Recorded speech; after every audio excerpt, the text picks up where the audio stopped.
Hello, সবাই কেমন আছেন? আশা করছি সবাই খুব ভালো আছেন। সৌমিত্রা's ডায়েরির আরেকটা পাতা থেকে প্রবাসের ইতিকাহিনীর গল্প নিয়ে আমি সৌমিত্রা চলে এসেছি আপনাদের সামনে। না, এবারের ব্লগটা একটু অন্যরকমভাবে শুরু করা যাক।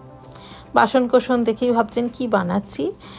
হ্যাঁ, এইটা দেখে বুঝতেই পারছেন হয়তো, হ্যাঁ, আমি কেক বানাচ্ছি। অ্যান্ড সেটা দিয়ে আজকে ব্লগে শুরু, যে কেক বানাচ্ছি, কি কেক বানাচ্ছি, কী রকম কেকটা হবে আর কেন বানাচ্ছি সবই আমি ডিটেলসে বলতে থাকবো। একটা চকলেট কেক, 3 লেয়ারের চকলেট কেকটা হবে, আর সেটাই আপনাদের সাথে আজকে শেয়ার করব। কেক খেতে কার না ভালো লাগে, কিন্তু বাড়িতে কেক বানিয়ে খাওয়ার মজাটাই আলাদা। হ্যাঁ, আমি ইন্ডিয়া থাকতে কেক বানাতে খুবই পছন্দ করতাম, কিন্তু বানানো স্কোপ পাইনি। প্রচুর ভিডিওস দেখতাম, সেই স্কোপটা কোনো দিনই হয়নি পড়াশোনার জন্য, তারপর সেই টাইমটা দিতে পারিনি।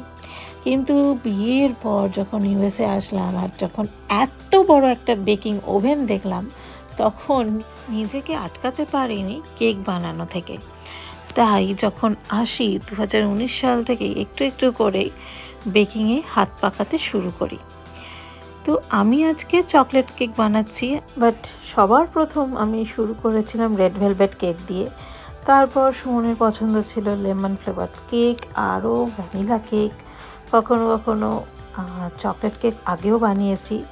তো বিভিন্ন ধরনের কেকের আইডিয়াস তখন দেখতাম আর বানাতাম।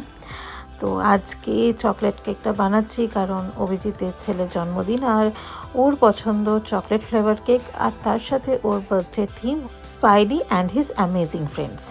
তো পার্টির থিম অনুযায়ী বেস যে কালার, যে মেন কালারগুলো থাকে ব্লু, হোয়াইট, রেড, সেইগুলো দিয়েই আমি কেকটা ডেকোরেট করব। তো এটা এখন কেকের মিডল লেয়ারে আমি ফ্রস্টিং দিচ্ছি। 3টে লেয়ারের একদম নিচে থাকছে ব্লু কালারের আইসিং, মিডলে হোয়াইট, একদম ওপরে রেড। এখন একটা থিম তো হবে, তো স্পাইডি যখন আছে তো স্পাইডারম্যানকে তো নিয়ে আসবই, আর কিভাবে সাজানো হবে সেটাও আপনারা আস্তে আস্তে দেখতে পাবেন। এ দেখুন, নিচের লেয়ারের কেকটার একদম বেস কালার ব্লু দিয়ে আমি ডেকোরেট করতে শুরু করে দিয়েছি। আর এই দেখুন ছোটো ছোটো বিল্ডিং ব্লকস, অ্যাকচুয়ালি এগুলো সুন্দর লেগো ছিল, তো সেটাকে উল্টো দিক করে আমি কেকের মধ্যে লাগিয়ে দিতে বিল্ডিং ব্লকস তৈরি হয়ে গেছে। আর এখানে এর আগে আমি উইঙ্কোতে গেছি, সেখানেও বলেছিলাম যে আমরা বিভিন্ন ধরনের চকলেট দেখতে পেয়েছি, তো সেখান থেকে অ্যাকচুয়ালি এই লেগোগুলো কিনে এনেছি। আর প্লাস এই রকের মতো দেখতে চকলেটগুলোকেও আমরা নিয়ে এসেছি। সত্যি চকলেটগুলো এত সুন্দর খেতে, পুরো জেমসের মতো, কিন্তু দেখলে মনে হবে পাথরকুচি। তো সেইগুলো দিয়েও কিছুটা আমি ডেকোরেশন করছি। এখন আপাতত বিল্ডিং ব্লকস তুগুলো দিয়ে বাড়ি বানাচ্ছি ছোট ছোট, আর তারপর রক্স দিয়ে একটু পাহাড়ের আকার করে দিয়েছি মাঝে মাঝে। আর এখানে মিডিলের হোয়াইট লেয়ারটা রেডি হয়ে গেছে। এখন ফাইনাল ওপরের লেয়ারটা আমি রেড কালারের ফ্রস্টিংটা দেব, আর তার উপরে আমি ভেনামকে দিয়ে আর তাকে স্পাইডারম্যান তার স্পাইডার ওয়েব দিয়ে জড়িয়ে রাখবে, সেই থিমটা আমি তৈরি করব।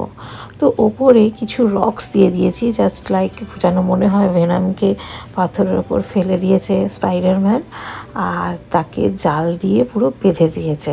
তো আমি সেই লুকসটাই এখানে ক্রিয়েট করব। দেখুন, ভেনামকে আমি বসিয়ে দিয়েছি, এবার একে জাল দিয়ে বেঁধে ফেলবে স্পাইডারম্যান। এই দেখুন, ঠিক এইভাবে।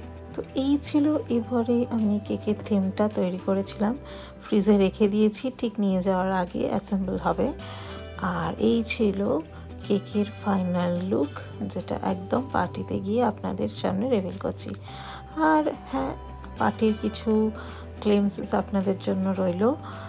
সবাই খুবই এনজয় করছে, আর আদিও গেছে, সবাই তাকে নিয়ে কোলে করে নিয়ে ঘুরে বেড়াচ্ছে। যতক্ষণ না কেক কাটা হয়েছে ফ্রিজে তো কেকটাকে রাখতেই হবে, আদারওয়াইজ সব ফ্রস্টিং গলতে থাকবে। কিছু কেক টপার ছিল, যেটা ফাইনালি কেকটা টেবিলে চলে আসার পর সবাই মিলে লাগিয়ে দিয়েছিলাম। ফটো সেশন হয়ে যাওয়ার পরে কেক কাটার পালা, তারপর খাওয়া দাওয়া, আর তারপর বাড়ি চলে আসা। এখানে জানেন তো, এটা অ্যাকচুয়ালি একটা আমেরিকাতে এইরকম বার্থডে পার্টিস বা এনি কাইন্ড অফ অ্যানিভার্সারি হোক, কোনো পার্টি করতে গেলে অনেক সময় এরকম কমিউনিটি হল ভাড়াতে পাওয়া যায়। তো এইখানে আপনারা সমস্ত কিছু নিয়ে এসে নিজেরা রান্নাবান্না করে এনে বুফে সিস্টেম করে আপনারা খাওয়া দাওয়ার ব্যবস্থা করতেই পারেন, পার্টি করতে পারেন। কিন্তু এখানে একটা বেসিক রুল হলো, এদেরকে এখানে একটা টাইম লিমিট বাঁধা থাকে।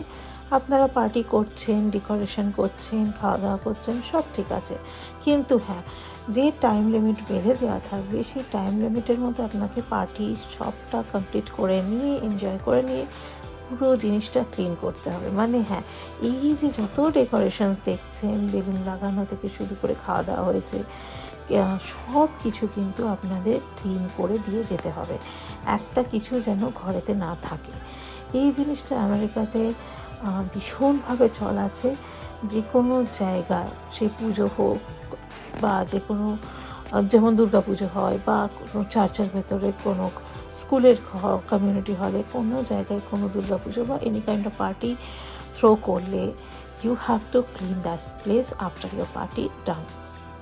তো এখানে এখন আমরা সবাই পার্টি করছি ঠিকই, কিন্তু আমাদের টাইম বাঁধা আছে, রাত্রি 10টার মধ্যে কিন্তু কমিউনিটি হলটা ছেড়ে দিতে হবে।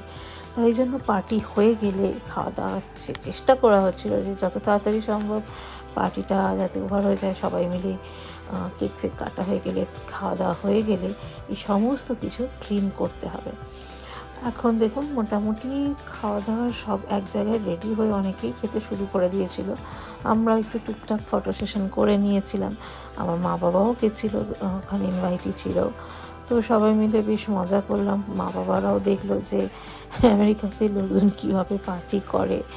তো তাদের কাছে সবটাই একটা নতুন এক্সপিরিয়েন্স, একদম ইন্ডিয়ান কালচারের থেকে একদম আলাদা কালচার, যেটা আমাদের এখানে থাকলে করতেই হবে।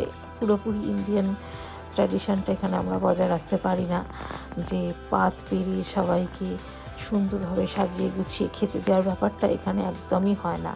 এখানে ম্যাক্সিমামটাই সেলফ সার্ভিস, তাই বুফে সিস্টেম থাকে, নিজে খাও দাও, ইভেন খাওয়া দাওয়ার পরে ক্লিন করতেও সবাই হেল্প করে। এইভাবেই এবারে পার্টিটা শেষ হলো, আর তার সাথে আমার ব্লগটাও। আশা করছি আপনাদের ব্লগটা খুব ভালো লাগবে। আজকের জন্য ব্লগটা এখানেই শেষ করছি। সবাই খুব ভালো থাকবেন, হাসি খুশি থাকবেন। দেখা হচ্ছে খুব শিগগিরই পরের ব্লগে।